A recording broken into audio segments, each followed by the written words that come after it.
Word meaning khangminasi ahambada lairiba wahai abrogate hariba wahai asigi atradi hana yana chirol sahi taunaraga yanaramba wafam agreement amabu formal way da tokthokpa handokpa loishanbadubuniba kudam yengminashi we demand for immediate abrogation of the issue with cookie militants haibne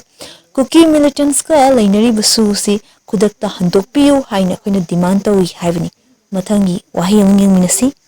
next the adulation adulation haiba wahi asigi atradi kanagumba amabu thagatpham thokpa changdagi thoidok hendokna thagatpa haibdi mahakna deserve tobum thokpado madudagi thoidok hendokna mayamna mabu thak wangna launaba mayamna pamnaba high regard yamna thak wangna launaba ikai khumnaba aduneba khudam oina yengshi new Bollywood stars love the adulation of the fans hai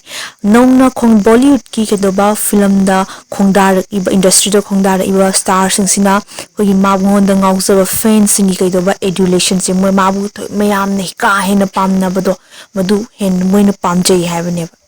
mathangi wahi asina altercation haiba wahi asini wahi asigi atradi khatnaba umkhatnaba mari yetnaba haibadini masigi tu wahi asi mi yam tinba haidi public place ta ko mari yetnarakpa khatnarakpa khol kanna ngangnaba adudi khut yaunarakpa haibini bu ko masigi atrase kudam moina yengsi she got into a heated altercation with a stranger mahakna masak khangdaba misak amaga yam thina umkhatnarami mari yetnarami khatnarami haibini